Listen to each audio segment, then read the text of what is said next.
Class 7 के सभी student को मैं आज के इस वीडियो में स्वागत करता हूं। और आज के इस वीडियो में क्लास 7 कंप्यूटर रिलेटेड पहला चैप्टर जिसका नाम है मोर अबाउट कंप्यूटर्स के बारे में आप लोगों को बेसिक्स जानकारी आज की वीडियो में मिलने वाली है। और मैं उम्मीद करता हूं आप लोग इस वीडियो को एंड तक ज़रूर देखोगे। हर एक पॉइंट जो इस वीडियो में बताए जा रहे हैं कंप्यूटर से रिलेटेड बहुत ही ज़्यादा कॉमन फैक्ट से जुड़े हुए हैं और आपको इनके बारे में काफ़ी कुछ सीखने के लिए मिलने वाला है।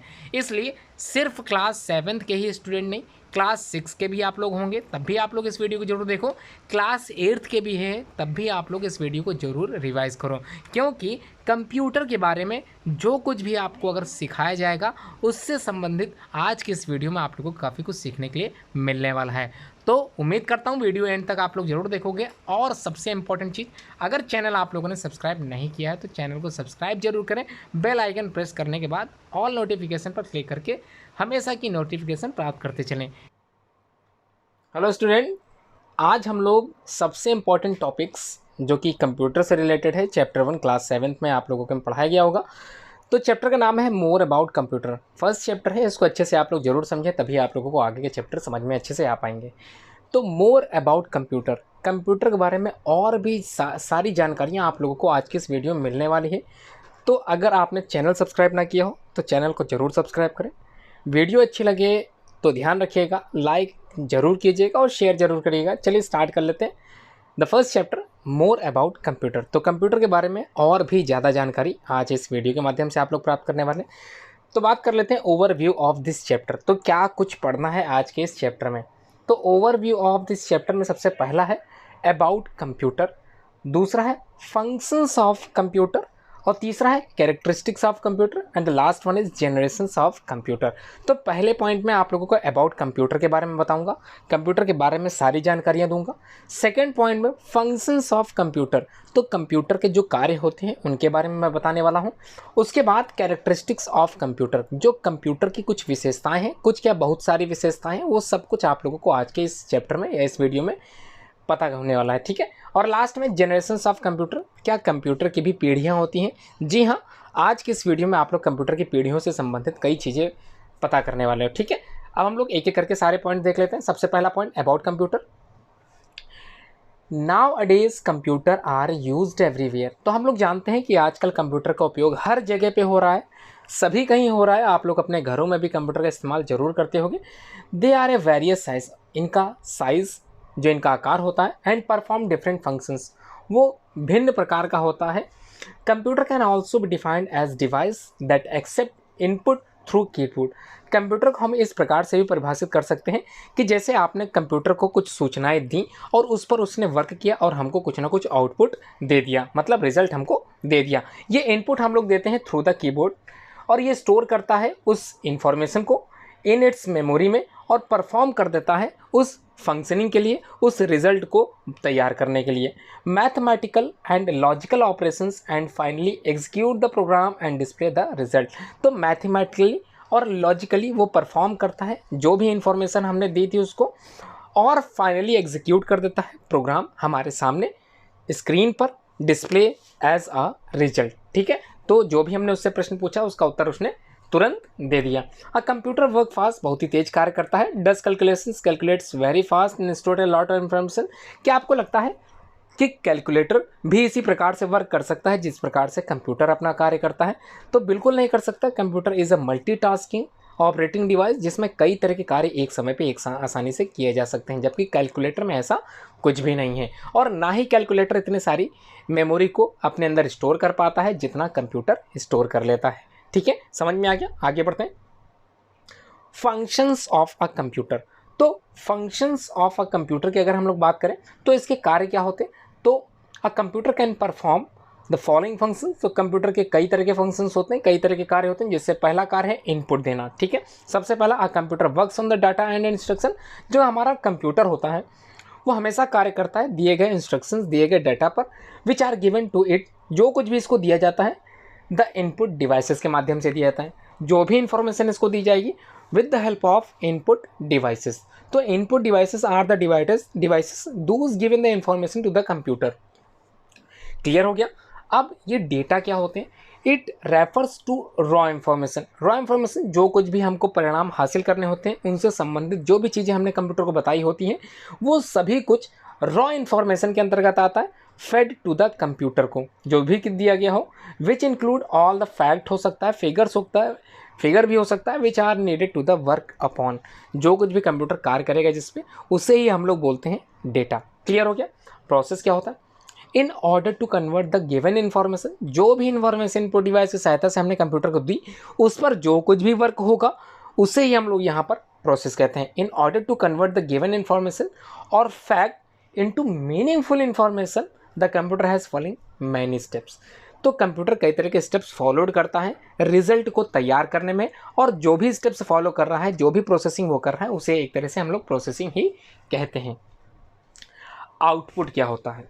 After processing the data, data मतलब रॉ मटेरियल या फिर रॉ इन्फॉर्मेशन जो इनपुट डिवाइस के द्वारा दिया गया था कंप्यूटर को, उस पर कंप्यूटर फंक्शन करता है, डिफरेंट टाइप के प्रोसेस करता है, और प्रोसेस जो होता है after processing the data, computer gives करता है the desired result as per the user's input. तो यूजर जैसी इंफॉर्मेशन चाहता था कंप्यूटर से, वैसी ही इंफॉर्मेशन उसको वहाँ से मिल गई। इसे बोलते हैं आउटपुट। Output means result. ठीक है, क्लियर हो गया? आगे बढ़ते। Now starting about the characteristics of the computer. तो क्या होते हैं ये कैरेक्टरिस्टिक्स कंप्यूटर के, तो इसको भी देख लेते हैं। A computer is a very useful machine, बहुत ही ज़्यादा यूजफुल, उपयोग में लाई जाने वाली मशीन होती है। Its various features having made it's important today. इसके कई तरह के फीचर्स आज के युग में इसे यूज़ करने के लिए प्रेरित करते हैं। Let's learn some characteristics of the given computer. जो भी कंप्यूटर हम लोग सीखते हैं उसके बारे में चलिए बात कर लेते हैं, कई तरह की कैरेक्टरिस्टिक्स की। ठीक है, तो पहला इसकी स्पीड को लेकर बात कर लेते हैं। इसकी स्पीड कैसी है? तो computer can complete the work very fast. आपने जैसे इनपुट दिया कंप्यूटर ने वैसे ही रिजल्ट दे दिया। इतना इसका मतलब ये हुआ कि स्पीड जो होती है कंप्यूटर की वाकई वेरी फास्ट होती है। Fast speed is main advantages of the computer. ये इसकी स्पीड ही इसका सबसे बड़ा उपयोग है, इसका सबसे बड़ा फंक्शन है, इसका सबसे बड़ा कैरेक्टरिस्टिक फीचर है। It can perform millions of the calculations in second. ये सेकेंडों में कई तरह की बड़ी बड़ी गणनाओं को आसानी से सॉल्व कर सकता है। The speed of a computer is measured in the micro second. और जो कंप्यूटर की स्पीड होती है कि कितनी तेज़ी से ये गति कर रहा है, कितनी स्पीड से ये गणनाएं कर रहा है, कितनी स्पीड से ये जोड़ घटाना गुणा भाग कर रहा है, इसको हम लोग माइक्रो सेकेंड में मेज़र करते हैं। ठीक है, आगे बढ़ते हैं। एक्यूरेसी। तो एक्यूरेसी का मतलब होता है कितना सही रिजल्ट ये देता है। तो computer can never make mistakes. Computer कभी भी मिस्टेक नहीं करता। ध्यान रखिएगा, अगर इन्फॉर्मेशन देते समय आपने मिस्टेक कर दी है तो ये कंप्यूटर की मिस्टेक नहीं होती है, ये आपकी मिस्टेक होती है। ठीक है, तो कंप्यूटर पर इन्फॉर्मेशन देने से पहले आप लोगों को सही ढंग से इन्फॉर्मेशन देनी है। कंप्यूटर उसी इन्फॉर्मेशन पे कार्य करेगा, उसी डेटा पे कार्य करेगा जो भी कुछ आपने दिया होगा। तो computer can never make mistake. Computer कभी भी मिस्टेक नहीं करता ऑन इट्स ओन, अपने द्वारा कभी नहीं करता। In case a mistake occur in the result it will be due to the wrong input of the instruction. यानी कि अगर कहीं से गणना या फिर अगर कहीं से रिजल्ट गड़बड़ आ गया तो इसका मतलब हो सकता है कि आपने इनपुट ही गलत दिया हो, तभी कंप्यूटर ने आउटपुट गलत दिया है। ठीक है, यहाँ तक क्लियर हो गया। Errors can only occurs if mistake has been made by the operator in feeding the data. तो ये सिर्फ और सिर्फ अकर्स अगर हो रही है कोई गलती है तो वो सिर्फ और सिर्फ यूज़र ने जो डिफ़ाइन किया होगा उस पर ही इसका इफेक्ट पड़ा होगा। कंप्यूटर ने गलत सूचनाएं तभी दी होंगी जब यूज़र ने गलत इन्फॉर्मेशन दी होगी। क्लियर हो गया? अब बात कर लेते हैं विश्वास की। तो कंप्यूटर पर हम लोग कितना विश्वास कर सकते हैं? रिलेबिलिटी इसको बोलते हैं। A computer is a reliable machine do in respective task. तो रेपिटेटिव टास्क जो कुछ भी टास्क दिया जाता है हम लोग विश्वास के तौर पर इसको सही रिजल्ट के माध्यम से इसको रिसीव करते हैं। It can do the same task thousand of the time without even getting bored tired और मेकिंग मिस्टेक। तो कभी भी मिस्टेक नहीं करता। जाहिर सी बात है जब मिस्टेक कर ही नहीं रहा है तो हम लोग इस पर काफ़ी विश्वास कर सकते हैं। ठीक है, क्लियर हो गया। स्टोरेज कैपेसिटी की बात करें, कितना डेटा ये स्टोर कर लेता है, कितनी मेमोरी स्टोर कर लेता है, कितने इन्फॉर्मेशन को स्टोर कर लेता है, इसको भी देख लेते हैं। Computer can store a large amount of data and instructions in its memory, अपनी मेमोरी में इंस्ट्रक्शंस को क्या करता है, स्टोर करके रखता है। That we feed into it, जो कुछ भी इसमें रखा जाता है, वेन एवर रिक्वायर्ड, जब भी हमको इसकी आवश्यकता होती है, we can use this store data, इस स्टोर डेटा की हमको जब भी इसको रिक्वायरमेंट होती है। Computer has a large memory and it's to not forget what is stored in, और कंप्यूटर कभी भी नहीं भूलता है कि उसने अपने दिमाग में या फिर उसने अपने जो मेमोरी है उसमें क्या कुछ रखा है, ये कभी भी कंप्यूटर भूलता नहीं है। जब चाहे आप इससे इंफॉर्मेशन प्राप्त कर सकते हैं, जब चाहें तब। कंप्यूटर हमेशा अपने मेमोरी में सारे इंफॉर्मेशंस को संभाल के रखता है, ठीक है। अब बात कर लेते हैं वर्सेटेबिलिटी या वर्सेटिलिटी की बात कर लेते हैं। Computer can perform a large number of different job. Multitasking अभी मैंने बात की थी, कई तरह के परफॉर्मेंस प्रोग्राम्स होते हैं जो इस पर आसानी से किए जा सकते हैं एक ही समय पे। A number of different jobs, it can be use in almost every field of the work. तो इसका उपयोग हम लोग हर फील्ड में कर सकते हैं, चाहे रेलवे से रिलेटेड हो, चाहे एयरवेयर से रिलेटेड हो, चाहे ये हॉस्पिटल से रिलेटेड हो, चाहे ये स्कूल्स कॉलेज से रिलेटेड हो, किसी भी डिपार्टमेंट से रिलेटेड क्यों ना हो, सभी जगह इसका इस्तेमाल आसानी से किया जाता है। Due to its various types of work, computer is said to be versatile machine. इसका उपयोग हम लोग आसानी से हर जगह कर सकते हैं, यहाँ तक कि अपने घरों में भी इसका इस्तेमाल हम लोग करते हैं। ऑटोमेटिक, तो कंप्यूटर की ऑटोमेटिक क्या है, ऑटोमेटिक जो स्वचालित होते हैं। A computer is much more than an adding machine to a calculator. Once some work is given to a computer it does automatically on its own.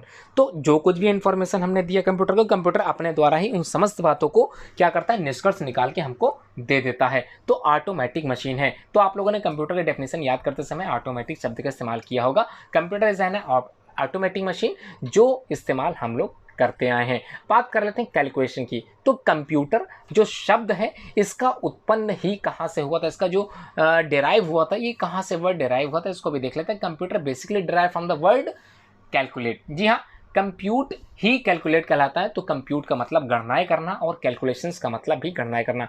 तो calculation, computer is very high speed information processing machine, काफ़ी तेज चलने वाली high profile information machine होती है। और computer is very fast in working, और अपने कार्य में ये सबसे ज़्यादा तेज कार्य करती है। और can do calculation and work more quickly than a human beings, और ये हम लोगों से काफ़ी अधिक मात्रा में या फिर काफ़ी अधिक गहराई से कार्य करती है। जी हाँ, ह्यूमन बींग्स इसके आगे बिल्कुल पीछे हो जाते हैं। कंप्यूटर का जो स्टोरेज कैपेसिटी होती है मनुष्य की कैपेसिटी से भी काफ़ी हो सकती है, बशर्ते हमने अभी तक रिसर्च नहीं की है। आगे बढ़ते हैं। Less man power. तो लेस मैन पावर का मतलब है with the help of a computer, computer की सहायता से can work be done with more accuracy, काफ़ी तीव्रता के साथ कार्य किया जा सकता है, काफ़ी एफिशिएंसी के साथ कार्य किया जा सकता है, विश्वास के साथ कार्य किया जा सकता है। Advent of the computer has reduce the need of man power. इस वजह से मैन पावर धीरे धीरे घटता चला जा रहा है। जी हाँ, मैन का पावर का मतलब ये होता है इंडिविजुअल वर्क करना, मतलब हम लोग जो कार्य पहले स्वयं करते थे बिना किसी की सहायता के, आज वो वर्क कंप्यूटर के द्वारा काफ़ी आसानी से हो चुका है, जिससे मैन पावर धीरे धीरे घट चुका है। जी हाँ, बैंकों में भी आप लोगों ने देखा होगा कि जो वर्कर्स होते हैं वर्क ऑन ए कंप्यूटर पर कार्य करते हैं, जबकि आज से कई साल पहले की अगर बात की जाए तो जो कंप्यूटर पर बिल्कुल कार्य नहीं होता, जब तब मैन पावर की पावर बहुत ही ज़्यादा थी, मनुष्य स्वयं कार्य करता था बिना किसी मशीन की सहायता से। आज उन्हीं का कार्य मशीन करती है, जिस वजह से यहाँ पर लेस मैन पावर की बात हो रही है।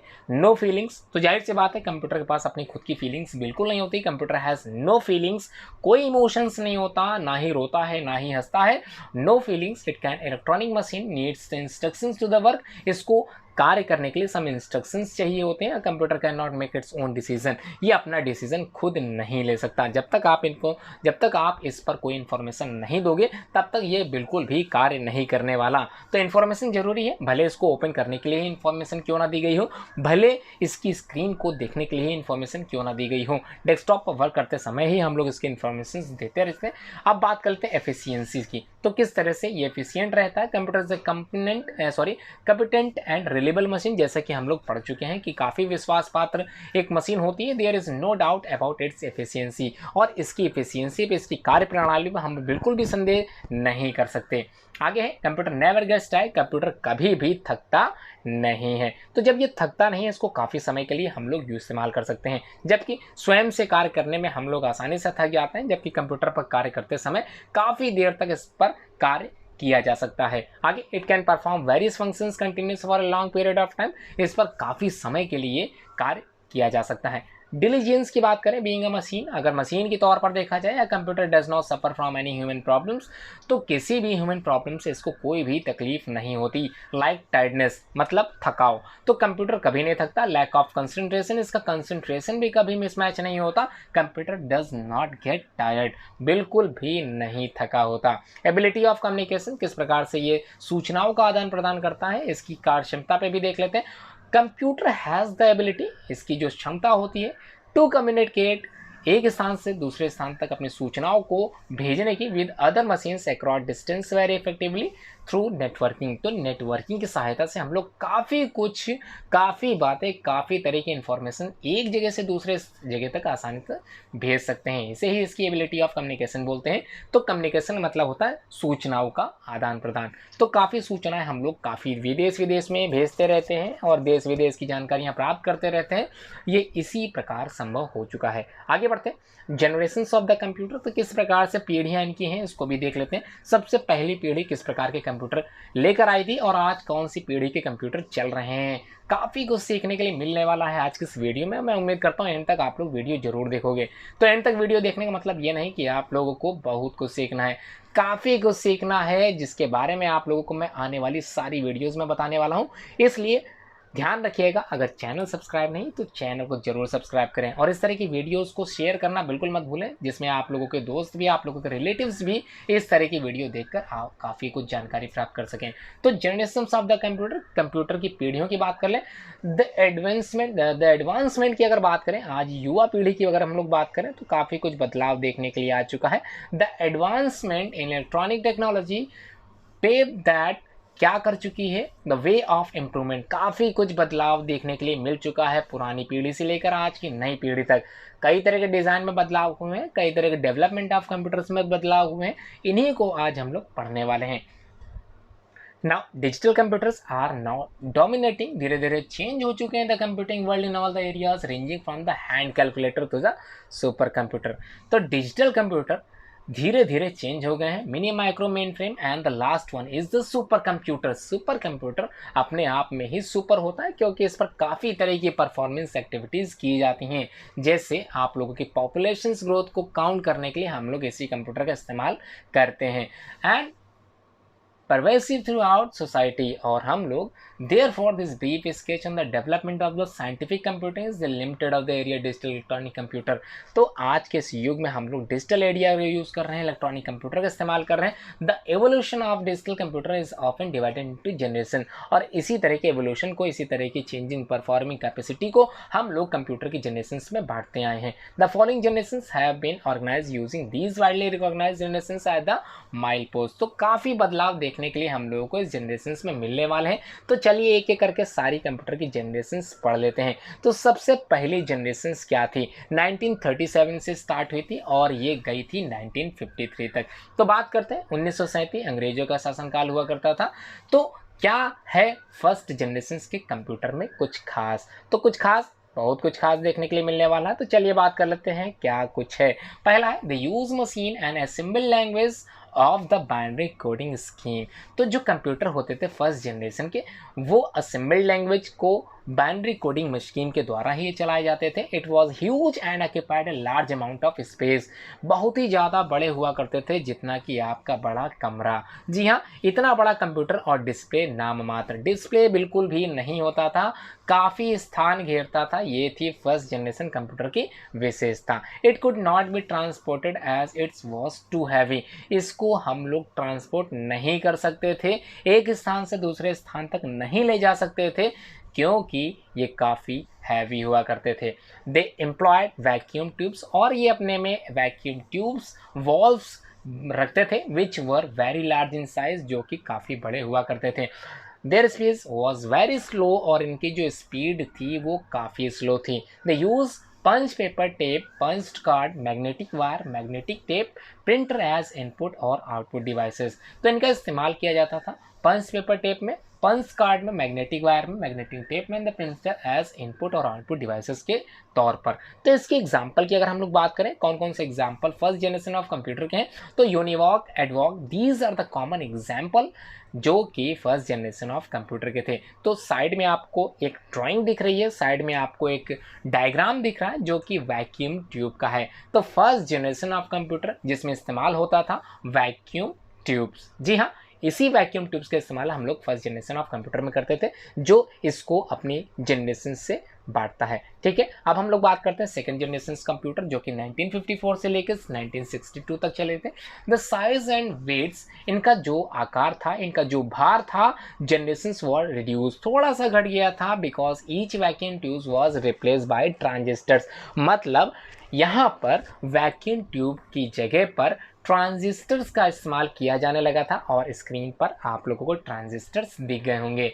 दे यूज लेस इलेक्ट्रिसिटी, काफ़ी कम बिजली का उपयोग करते थे, एंड जनरेटेड लेस हीट, और कम ऊर्जा या फिर कम ऊष्मा निकालते थे, गर्मी बहुत कम निकालते थे। जबकि बड़े वाले जो कंप्यूटर हुआ करते थे फर्स्ट जनरेशन के, वहाँ पर काफ़ी गर्मी लगती थी, काफ़ी गर्म हीट बाहर निकलती थी, जबकि यहाँ पर ऐसा कुछ भी नहीं है। They were relatively cheaper than the first generation computer. तो ये जो थे काफ़ी सस्ते हुआ करते थे फर्स्ट जनरेशन कंप्यूटर के अकॉर्डिंग, और थोड़े से छोटे भी। They could be easily installed in a small place, इनको आसानी से एक छोटे से प्लेस में इंस्टॉल किया जा सकता था। There was an increase in reliability and the accuracy, तो इंक्रीज यहाँ पर इन पर विश्वास थोड़ा सा बढ़ गया था क्योंकि इनकी एक्यूरेसी भी काफ़ी बढ़ चुकी थी, जिस वजह से इन पर ज़्यादा विश्वास किया जा सकता था। दे वर ट्रांसपोर्टेबल, यानी कि ये अपने आकार के अकॉर्डिंग इतने छोटे थे, इनको आसानी से हम लोग एक स्थान से दूसरे स्थान तक ले जाया करते थे। दे वर ट्रांसपोर्टेबल क्लियर हो गया। They use magnetic code as a storage device, और ये मैग्नेटिक कोड्स का इस्तेमाल करते थे स्टोरेज डिवाइस के लिए। ठीक है, स्पीड इंक्रीज हो चुकी थी, काफ़ी मात्रा में बढ़ चुकी थी, from second to the millisecond, तो इनकी स्पीड बढ़ चुकी है। They use magnetic tapes, magnetic drums as input और आउटपुट डिवाइस। तो क्या यूज़ करते थे? मैग्नेटिक टेप्स यूज़ करते थे, मैग्नेटिक ड्रम्स यूज़ करते थे एज इनपुट और आउटपुट डिवाइस के तौर पर। हाई लेवल लैंग्वेज जैसे बेसिक और Fortran came into existence second generation computer में। ये दो लैंग्वेज का इस्तेमाल किया जाने लगा और इस तरह के कंप्यूटर को हम लोग यहाँ पर इस्तेमाल करने लगे थे। जो एग्जाम्पल यहाँ पर दिए गए वो आप लोग जरूर पढ़ें, जरूर याद रखें। IBM international business machine, the common example 140, 1620, 7090, 7094, और मैरिक 3 और UNIVAC 1108। These are the common example of second generation computer. अब हम लोग बात कर लेते हैं थर्ड जनरेशन ऑफ कंप्यूटर की। तो रिडक्शन इन साइज, फिर से थोड़ा सा साइज में कमी आई computers due to the introduction of integrated circuit. अब यहाँ पर इंटीग्रेटेड सर्किट्स का इस्तेमाल होने लगा जो भी काफ़ी छोटे हुआ करते थे, जबकि वहाँ पर क्या था, ट्रांजिस्टर्स का इस्तेमाल करते थे। किसकी जगह पर? वैक्यूम ट्यूब की जगह से। तो वैक्यूम ट्यूब हटते ही ट्रांजिस्टर का इस्तेमाल होने लगा था, और ट्रांजिस्टर के इस्तेमाल पे हम लोग अब थर्ड जनरेशन में आईसी इंटीग्रेटेड सर्किट का इस्तेमाल करने लगे थे। उसके बाद सेकेंड प्रॉपर्टी इसकी जो थी, these computer were more reliable and accurate. तो ये तो और अच्छे होने लगे थे, जैसे जैसे कंप्यूटर जनरेशन बढ़ती गई वैसे वैसे कंप्यूटर पर विश्वास बढ़ता गया, स्टोरेज कैपेसिटी बढ़ती गई, और ये जो थे काफ़ी छोटे होते गए। Input output device became the more sophisticated, तो काफ़ी अच्छे दिखने लगे थे, काफ़ी अच्छा वर्क करने लगे थे, काफ़ी कुछ हमको इस पर जो है रिलेबल होने लगे थे। Their speed was much higher, तो इसकी स्पीड भी बढ़ चुकी थी। हाई लेवल लैंग्वेज का इस्तेमाल जैसे basic COBOL came into the existence, और उसी समय ये एग्जिस्टेंस में आया था। एग्जाम्पल की बात करें तो IBM 360, 70, UNIVAC 920, ICL 1900। These are common example of third generation of computer. अब हम लोग बात करने वाले ऐसे कंप्यूटर जिनको हम लोगों ने देखा होगा।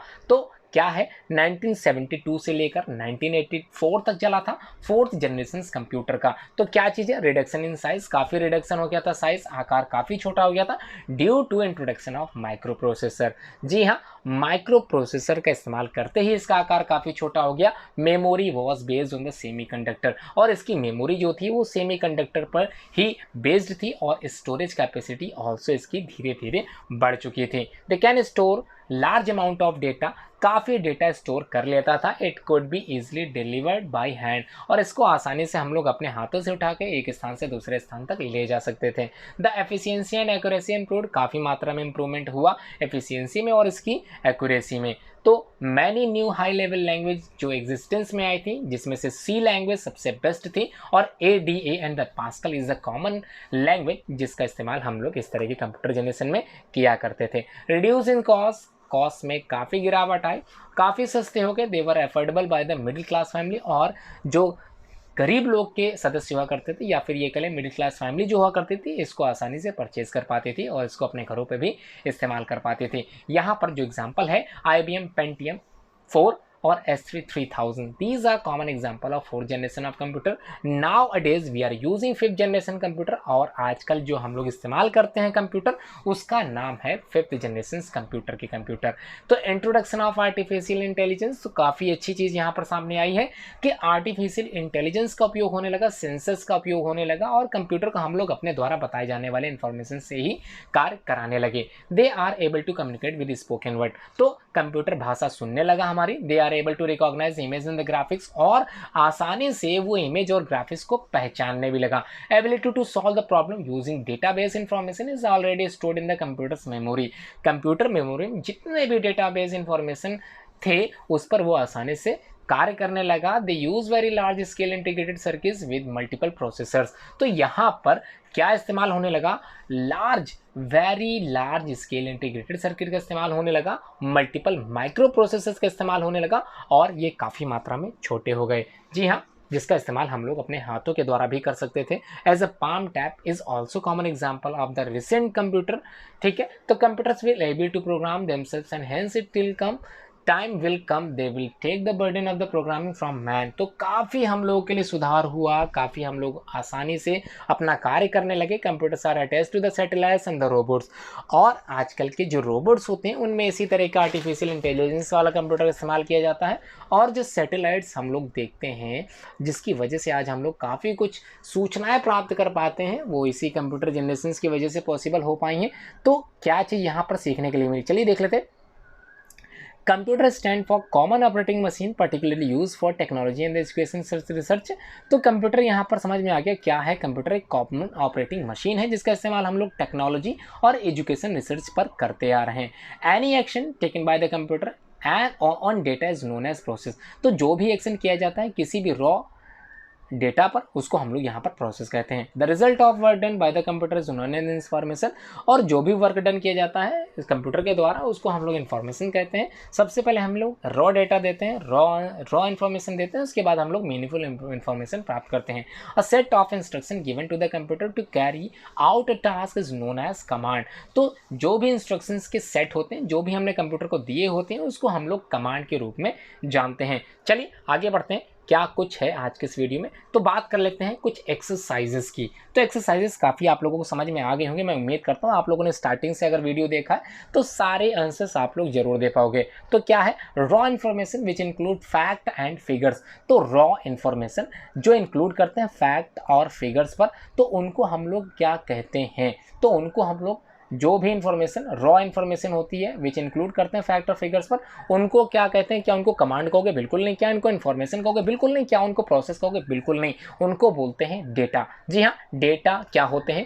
फैक्ट और फिगर्स होते हैं जो भी हमने कंप्यूटर को दिए होते हैं। Vacuum tube the first used in, तो वैक्यूम ट्यूब का इस्तेमाल सबसे पहले कौन से जनरेशन ऑफ कंप्यूटर में किया गया था? याद कीजिए, सबसे बड़े बड़े होते थे, जिसकी वजह से इन्हीं वैक्यूम ट्यूब की वजह से कंप्यूटर भी काफ़ी बड़ी मात्रा में हुआ करते थे, इनका आकार काफ़ी बड़ा हुआ करता था। इसका मतलब है ये फर्स्ट जनरेशन के कंप्यूटर थे। तो आपने उत्तर सही दिया होगा अगर आपने अच्छे से तैयारी की है। कंप्यूटर ऑफ फर्स्ट जनरेशन, फिर से देख लेते हैं क्या चीज़ कही जा रही है। Computer of first generation use this language, तो कौन सी लैंग्वेज का इस्तेमाल करता था? तो बाइनरी लैंग्वेज का इस्तेमाल करता था। ध्यान रखिएगा, असेंबल्ड लैंग्वेज और मशीन लर्निंग लैंग्वेज का इस्तेमाल बिल्कुल नहीं कर रहा है। अगर यहाँ पर बात की जा रही बाइनरी की, तो बिल्कुल बाइनरी लैंग्वेज का इस्तेमाल करता था। Question D, which of the following is an example of fourth generation of computer. तो फोर्थ जनरेशन कंप्यूटर का अगर एग्जाम्पल की हम लोग बात करें तो याद कीजिए कौन सा एग्जाम्पल हो सकता है फोर्थ जनरेशन ऑफ कंप्यूटर का। आप लोगों ने इसका इस्तेमाल हो सकता किया हो तो वो है पेंटियम 4। तो कोर पेंटियम 4 आप लोगों ने इस्तेमाल किया है। आपके स्कूल्स में भी इस तरह के कंप्यूटर देखने के लिए मिल सकते हैं। तो क्यों ना आगे देखते हैं। Feature in which computer does not suffer from the human problem, इनमें से कौन सा ऐसा कौन सा फीचर है जो बिल्कुल भी सफ़र नहीं करता, बिल्कुल भी परेशान नहीं होता किसी भी ह्यूमन प्रॉब्लम से? तो क्या चीज़ है यहाँ पर? No feelings, versatility, diligence and no reliability. तो यहाँ पर नो फीलिंग्स की बात करें तो ह्यूमंस में फीलिंग्स होती हैं, जबकि कंप्यूटर में फीलिंग्स बिल्कुल भी नहीं होती हैं। तो मुझको लगता है ये आंसर बिल्कुल राइट है। फिर भी अगर डाउट है आप लोग जरूर जो है स्टार्टिंग से ये जरूर पढ़ें। आगे देखते हैं, vacuum tubes were use in the first generation of computer. तो फर्स्ट जनरेशन कंप्यूटर में वैक्यूम ट्यूब का इस्तेमाल होता था, बिल्कुल सही बात है। मार्क 3 वॉक्स थर्ड जनरेशन कंप्यूटर। देखिए, समझिए और बताइए, क्या मार्क 3 क्या थर्ड जनरेशन कंप्यूटर में इस्तेमाल किया जाने वाला कंप्यूटर था? क्या सही है या फिर गलत है, या आपको कमेंट बॉक्स में करना है। फिर आगे बढ़ते हैं, third generation computer use integrated circuit. तो फिर से मैं बता देता हूं, फर्स्ट जनरेशन कंप्यूटर में वैक्यूम ट्यूब का इस्तेमाल किया गया था, सेकंड जनरेशन ऑफ कंप्यूटर में ट्रांजिस्टर्स का इस्तेमाल किया गया था, और थर्ड जनरेशन ऑफ कंप्यूटर में इंटीग्रेटेड सर्किट का इस्तेमाल किया गया। इसका मतलब ये बिल्कुल ट्रू है। अगला देखते हैं, micro computers are the third generation computer. तो अगर हम लोग बात करें माइक्रो कंप्यूटर्स की, क्या इसको हम लोग थर्ड जनरेशन कंप्यूटर मान सकते हैं? तो बता दूं, माइक्रो कंप्यूटर ही हम लोग थर्ड जनरेशन में देखने के लिए मिल चुका था, क्योंकि थर्ड जनरेशन ऑफ कंप्यूटर जो ऐसे होते थे जिसमें हम लोगों ने क्या पढ़ा रखा था? इंटीग्रेटेड सर्किट्स पर रखे थे। अगला है, transistor are smaller in size than IC. तो ट्रांजिस्टर जो थे क्या वो आईसी से छोटे थे? जबकि ये गलत है। अगर ये उल्टा होता, integrated circuits are smaller than transistor, तो मैं मान सकता था कि ये थोड़ा सही है, लेकिन ये तो बिल्कुल फॉल्स हो सकता है। आगे फिलिंग द ब्लैंक्स की अगर बात करें, यहाँ पर आपके सामने स्क्रीन पे आंसर्स भी दिखाए जा रहे हैं। उम्मीद करता हूँ आप लोग क्वेश्चंस के जवाब जरूर दोगे। First generation computer had a dash size and dash speed. तो बात करें अगर फर्स्ट जनरेशन कंप्यूटर की, तो उनकी जो साइज था वो क्या था? तो साइज तो काफ़ी लार्ज था। जी हाँ, इनका जो आकार था काफ़ी लार्ज था, और इनकी स्पीड जो थी वो काफ़ी क्या थी? स्लो थी। अगला है question B, the generation of computer which appeared in dash is called dash generation of micro computer. तो किसको हम लोगों ने माइक्रो कंप्यूटर कहना स्टार्ट किया?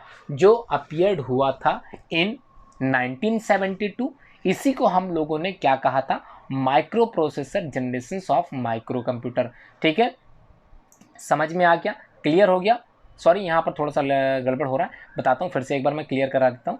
यहाँ पर कहने की कोशिश की है, the generation of computer which appeared इन 1972, इसको हम लोगों ने कहा था फोर्थ जनरेशन ऑफ कंप्यूटर। ठीक है, फोर्थ जनरेशन ऑफ कंप्यूटर यानी कि माइक्रो कंप्यूटर का इस्तेमाल फोर्थ जनरेशन में हुआ था। यहाँ पर थोड़ा सा मिस्टेक हो गई थी मेरे द्वारा, क्लियर करा देता हूँ। यहाँ पर कहीं पर माइक्रो कंप्यूटर का इस्तेमाल किया गया था, इसको ये रहा डी वाला, तो डी वाला क्या है? फॉल्स हो जाएगा। थर्ड जनरेशन कंप्यूटर नहीं आएगा, ये फोर्थ जनरेशन का कंप्यूटर में आएगा। ठीक है, क्लियर हो गया? थोड़ा सा डाउटफुल हो गया था, मुझको भी थोड़ा सा डाउट था वहाँ पे।